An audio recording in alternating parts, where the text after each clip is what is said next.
Hello, everybody, and welcome to episode number 66 of the Playoff Push Podcast. I'm your host, Jack Dobbins, and today I'm joined by a very special guest, Michael Barrett, former Major League Baseball player, Silver Slugger. He did it all. How we doing? I'm doing great. Thanks, Jack, for the introduction. Appreciate you. Absolutely. I mean, you had one heck of a career with Expos, the Cubs. Out of high school, you were drafted in the first round, but during your senior year, you won Georgia's Gatorade Player of the Year. You earned first team high school All-American. At what point did you feel like the pro baseball wave for you was inevitable, or did it still kind of feel surreal at the time? Still a surreal moment. It became a little bit more real right before the draft that the dream might be coming true by the day. We had some tryouts really close to the draft. Some extra teams had come out right before to see me and to maybe get to know me a little bit more. And that made it a little bit more real, whereas before it was most of your tryouts were, in a group setting or a group form where you were hoping that they were looking at you or wanting to draft you, but you didn't know for sure. And then right before the draft, there was, a handful of teams that came out and wanted to have like an individual workout with me and nobody else around. And that's when things got kind of weird for me, like a little uncomfortable, but feeling like this could happen. How challenging was that jump directly from high school to pro ball after you got taken by the Expos?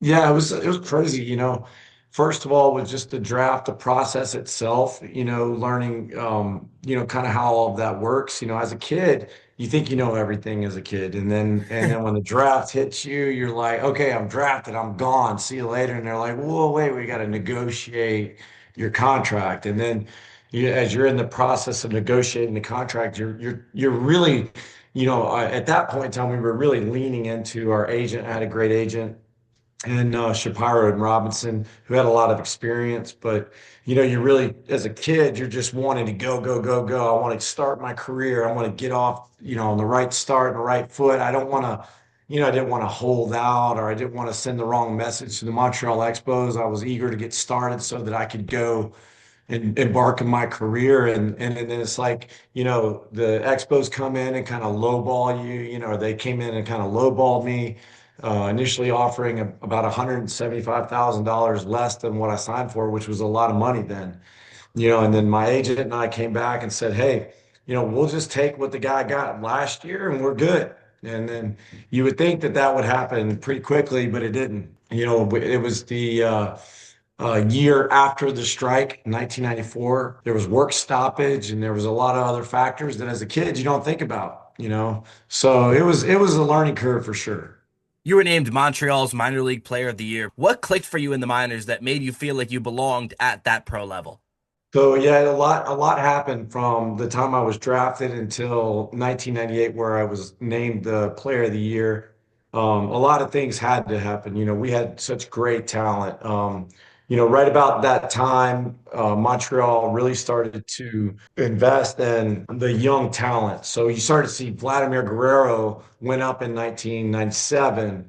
And then the next year, following him, some other great players, Orlando Cabrera started to make his way up. Javi Vasquez, all this great talent that we had started to make its way north. And then it was just me and some other guys. And I just happened to start to figure some things out. And they called me up and said, hey, you're the Montreal Expos player of the year. And I was completely caught off guard. I didn't even realize what had happened, but it was a tremendous honor for sure. Vladdy as a teammate and how you compare him to his kid in the league now. Coming up with Vladimir Guerrero in the minor leagues, and yeah, like I mentioned, we were never on the same team in the minor leagues, but he was only one step ahead of me in the minor leagues. Now he went from high A to double A to the big leagues essentially in 1997. And then a lot of us were wanting to be on the same team with him. He was just an amazing player, who made you feel like you had a chance to win every ball game. So all of us in the minor leagues, seeing the way he kind of not breezed, but the way he kind of fought through and made it to the big leagues on such a short amount of time, it was inspiring to all of us and all of us wanting to catch him and be his teammate at the major league level. And a lot of us did finally catch him a year and a half later, and we're all sitting there in the big leagues, and they have a lot of similarities. All of the experience that Vladimir had playing, and Wilton Guerrero, his uncle, who was a great player as well. Both of them I got a chance to play with.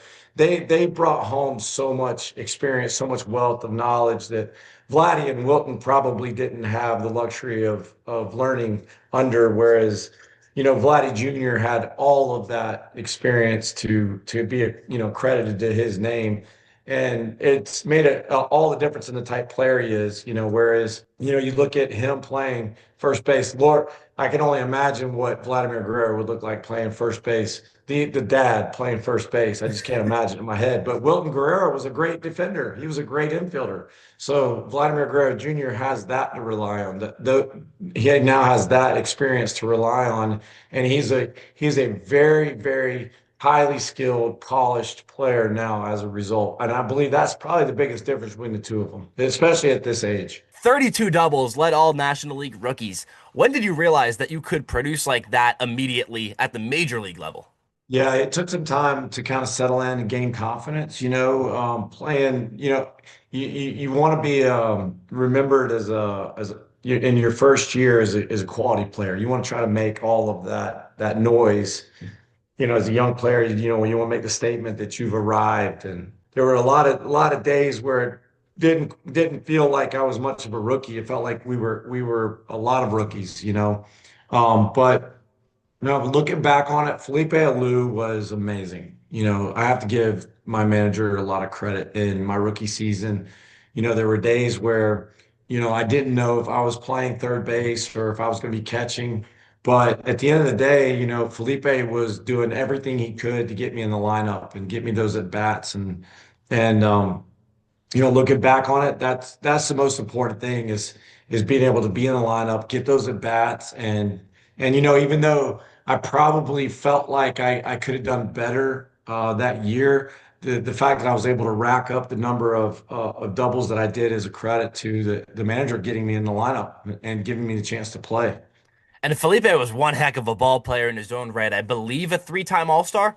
So he was a Yeah, really, really good one. tremendous man and just a great baseball family altogether. You were on the second to last Expos team before the franchise did move to Washington to become the Nationals. At the time, did you sense that relocation was coming, or did it just feel like any other year? We had a pretty strong sense that it was happening, in 2002, Major League Baseball purchased the Montreal Expos. So at the beginning of 2002, ownership changed. And then when ownership changed and Major League Baseball started to get more involved, you knew it was a matter of time before something happened. And I was a player rep for the union for a short term, and I had a chance to be involved in discussions of the team potentially getting contracted. And it's amazing when you think back, the fact that the Expos were able to stay in Montreal for a couple extra years. So we were able to hang on and hang in there for another year, 2003 into 2004, before they finally decided to relocate the Montreal Expos. And in retrospect and in hindsight, the fact that we were able to hang in there showed how much we enjoyed as players, the city of Montreal, and how much we loved the fans while we were there and the rich history that they had.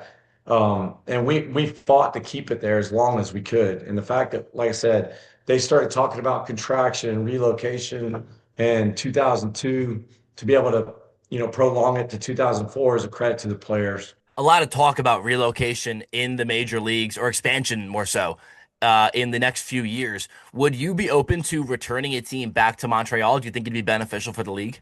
Montreal is a great baseball town. It's got a lot of history. There's even when Jackie Robinson making his professional playing debut in Montreal is pretty awesome. I mean, and it's rich in history, and a lot of people don't know about it. So when we were there playing as Expos, we fought really hard to bring that into light.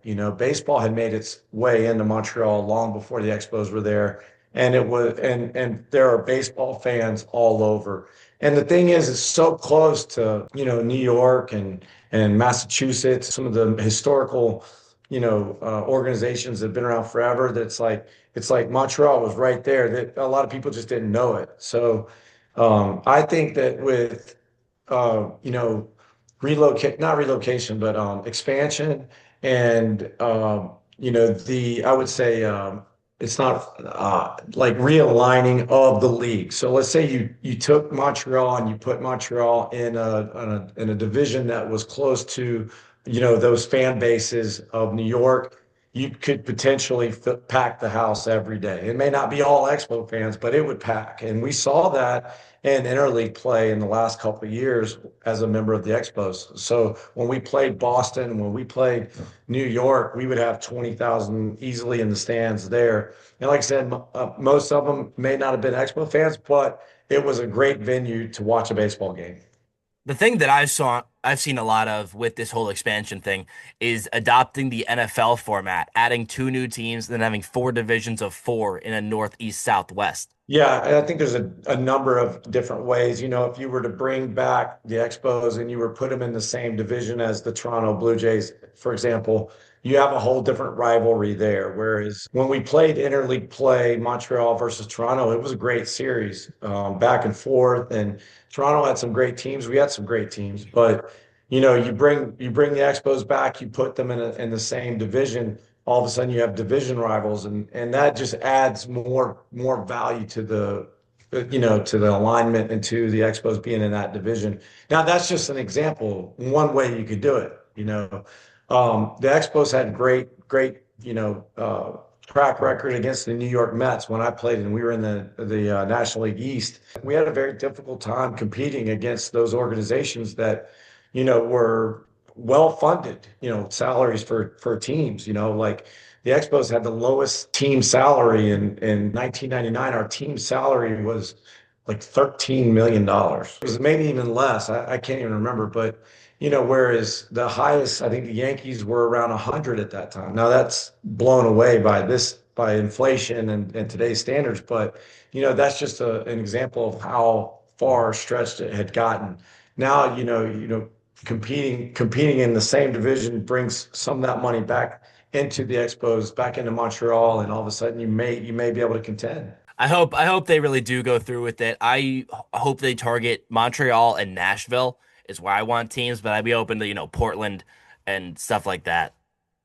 Yeah, I think all of those are great cities, and I would love to see baseball in all of the cities. I'm all about expansion and getting baseball and at least trying it out. But at the end of the day, the last thing Major League Baseball wants to do is have a failed experiment, right? They don't want to go into a city and have to ever remove that. I mean, it's just Exactly. painful. It's painful for the fans. It's painful for baseball. So they really want to see a well drawn out plan, and I'm hoping that whoever gets the teams next, they're able to do that.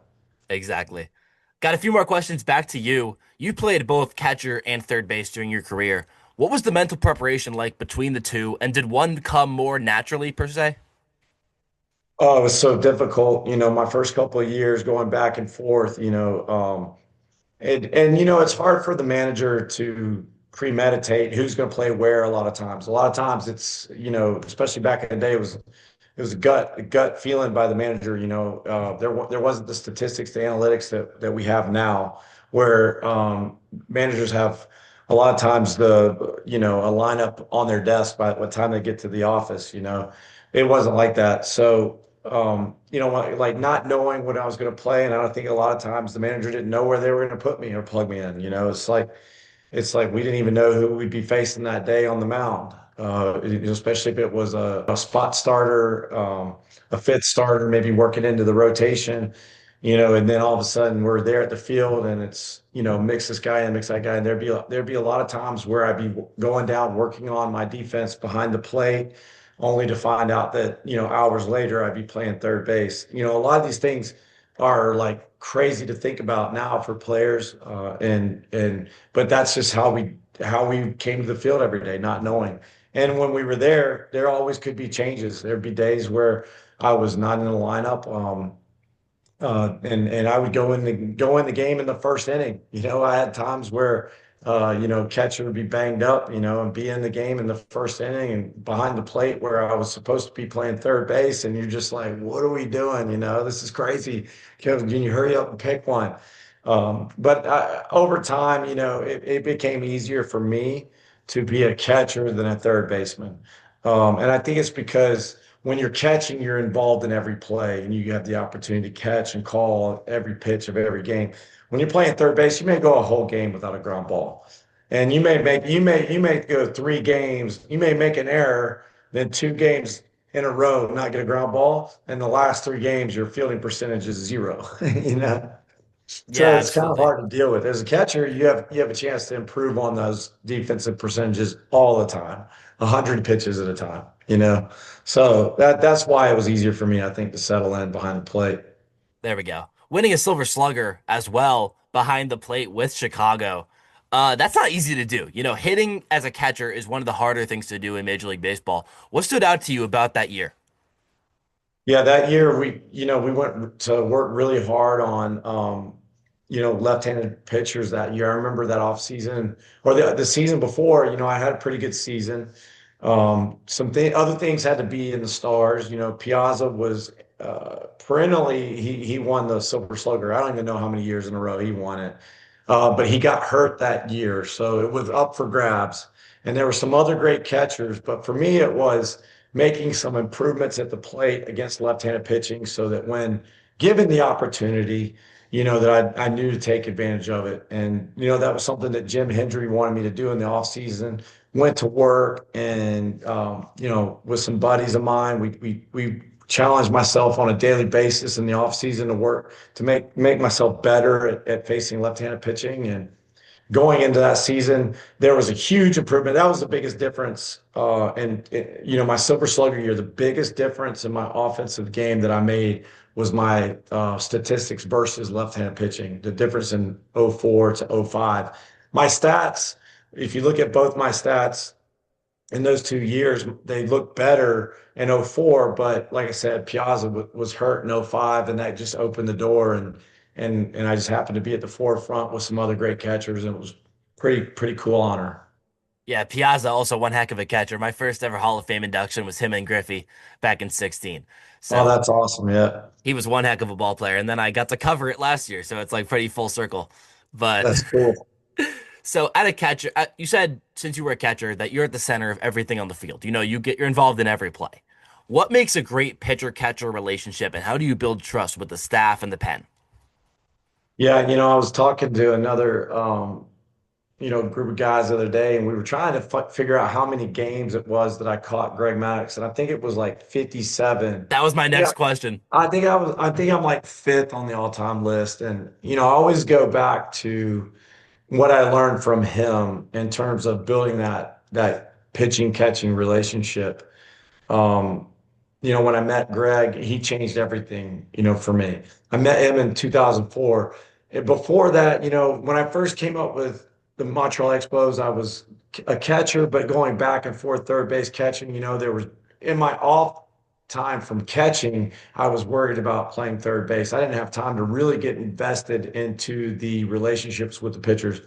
Slowly over time, and especially when I got traded to the Cubs and met Greg Maddux for the first time, I had the opportunity to only catch and be with some of the best pitchers ever, and to have the opportunity to really, really hone in on those skills and what it means to develop those relationships. And then from there, I had the opportunity to learn from the best and Greg Maddux, and really he kind of took me under his wing and really taught me what it meant to be a catcher in a relationship with a pitcher and how to develop certain aspects of it that help, calling a game and help the pitcher execute pitches and eventually and hopefully help your pitcher get the W and your team get the win. So that was life changing, and I owe a lot of what I learned over the years to him. One of my favorite things about Greg Maddux was a clip I saw on Instagram about a year ago. I believe it was against Jeff Bagwell, where he let Bagwell hit a home run so that he could strike him out in the playoffs with the Yeah. same pitch. What was it about Greg that really showed the way he approached hitters, and did it benefit you either behind the plate or at the plate? Yeah, I remember one time catching him in San Francisco, and all of the names are a blur right now. But I remember it was bases loaded. This is a perfect example of Greg Maddox's moment. The bases were loaded, and the 8-hole hitter was up, and the pitcher was on deck, and it was one out, and it was an 0-2 count. And I remember Greg was shaking me off, and it was 0-2. I was wanting to go for the strikeout. I'm thinking as a catcher, we got the 8-hole hitter in a situation right here where we can strike him out. We go for the punch out, and then we have the pitcher coming up with 2 outs, bases loaded, and Greg is shaking me off. And I'm wondering, why is he shaking me off? Why is he shaking me off right now? What's going on? So I'm like, okay, well, he's Greg Maddox. I'm going to trust him. So I put down the pitch that he wants me to put down. Next thing I know, the hitter hits a ground ball to the second baseman. We turn a double play. And I looked at Greg walking off the field and I said, you knew he was going to do that, didn't you? So he said, yeah. And he goes, he said, I wanted the pitcher leading off the next inning. And I was like, this guy's brilliant. I mean, like only he could think, next level. Not only was he good enough to strike that guy out, he was good enough to get him to ground out into a double play and have the pitcher lead off the next inning. But that's why this guy's Hall of Famer and just an unbelievable guy. Yeah, my dad believes that he's the best ever. So, I mean, obviously he's Yeah. up there in contention. So, wow, He that's he could crazy. teach. There were times where, he taught me so much and calling a game, like just how to be aggressive and how to think along. Because I think what happens as a catcher is when you're calling a game, especially like in the 80s and the 90s and in the early 2000s, when you're calling a game or when we would be calling a game, you would be trying to guess with the hitter, right? You're trying to guess with the hitter. It's like a little chess match going on in here. You're watching where his feet are. Now catchers aren't doing that as much, whereas the catchers are getting signals from the press box or whatever. They're on their headset. The pitcher gets the sign from the headset. They're calling, a different game. Whereas for us, it was, all right, what is this hitter looking for? What did he tip off? Did he hit a 95 mile per hour fastball foul? Is he looking foul? Is he looking fastball? Is he looking to pull? You're thinking all these things. You're trying to think along the hitter. Whereas Greg really changed all of that thought process for me, whereas he eliminated the hitter and he wanted me to focus on calling his game, not worrying about that. So it's like based off of that alone, I was able to call some really good games based off of what he taught me by eliminating the hitter, not giving the hitter too much credit. That's kind of the key in all of that. Don't give the hitter too much credit. Focus on the pitcher's strengths, instead of, the hitter's strengths, focus on the pitcher's strengths. And when push comes to shove, when push comes to shove and your back's up against the wall and the game is on the line, you're probably going to want to go with the pitcher's strength more than the hitter's weakness, because there's so many times where you go with the hitter's weakness and it's not the pitcher's strength and he gives up a home run and you lose the game. But I learned so much from Greg in game calling and stuff. It's pretty cool. That is absolutely fascinating. Getting to Yeah. work with one of the best ever. Finally, for you, looking back at your journey from a first round pick to a big league catcher to a silver slugger and everything else we've mentioned, what part of your game do you want fans to remember you by? That's a great question. I hope one day that, when kids Google me that they may not see me punching somebody first. That they would think of me as a class act. I think, most people that remember watching me play, aside from a couple incidences, would remember me as a class act, someone that respected the game, someone that ran hard, and did all the little things the right way. That's what I want people to remember me by, is how I played the game the right way and that I was a class act. That's what I love to hear. Yeah.